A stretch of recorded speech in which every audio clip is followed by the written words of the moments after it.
নমস্কার বন্ধুরা, আমার আজকে রেসিপি ডাল। এরকম ডাল রান্না করে নেওয়ার জন্য পুরো ভিডিওটা দেখে নেবেন। ডালটা কি দিয়ে রান্না করে নেব তোমাদেরকে দেখিয়ে দিচ্ছি। পেঁয়াজ কলি, গাজর, টমেটো আর মটরশুঁটি নিয়ে নিলাম। আর নিয়ে নিলাম আমার প্রয়োজন অনুযায়ী মসুর ডাল। প্রথমে ডালটা ধুয়ে নিয়েছি, হাঁড়ির মধ্যে জল বসিয়ে দিয়েছি, ডালটা সিদ্ধ করে নেব। সবগুলি ডাল দিয়ে দিলাম। ডালের মধ্যে পরিমাণ মতো লবণটাও দিয়ে দিলাম।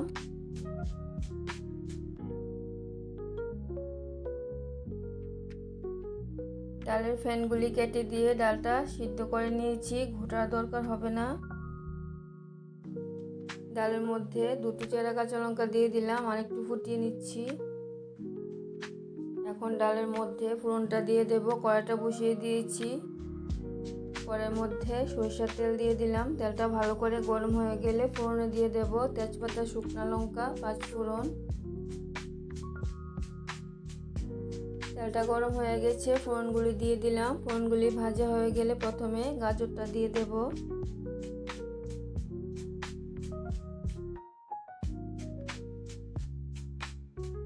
গাজরগুলি তেলটার মধ্যে একটু নাড়িয়ে চাড়িয়ে দিয়ে মটরশুঁটিটা দিয়ে দেব।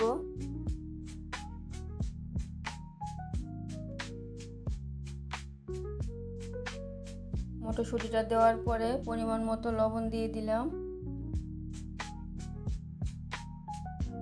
লবণটা দিয়ে গাজর আর মটরশুঁটি একসাথে মিশিয়ে নাড়িয়ে দিচ্ছি। আর হলুদটাও দিয়ে দিলাম।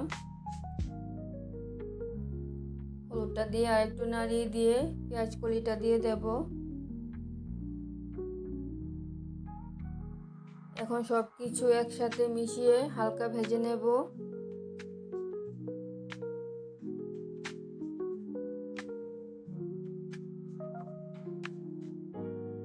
সব কিছু হালকা ভেজে নিয়েছি। এখন দিয়ে দেব টমেটো।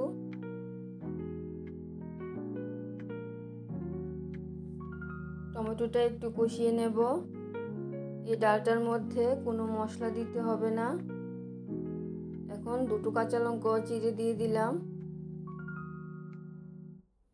টমেটোটা অনেকটাই কষিয়ে নিয়েছি। তোমরা যদি কাশ্মীরি লাল লঙ্কার গুঁড়ো দিতে চাও তাহলে দিয়ে দেবে। এখন ডালটা দিয়ে দিচ্ছি।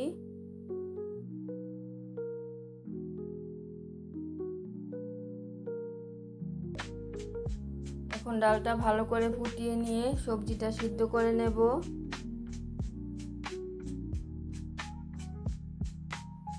এরকম ডাল রান্না করে নিলে প্রথম পাতে ডাল দিয়ে সব ভাত খেয়ে নিতে পারবে। ডালের মধ্যে আর কিছুটা লবণ প্রয়োজন হলো, লবণটাও দিয়ে দিলাম। ডালটা অসাধারণ খেতে হয়েছে। গরম গরম ভাত, বেগুন ভাজা আর ডালটা দিয়ে দুর্দান্ত খেতে হয়। তোমরা এই ডালটা বানিয়ে খেয়ে দেখবে। সবজিগুলি অনেকটাই সিদ্ধ হয়ে গেছে।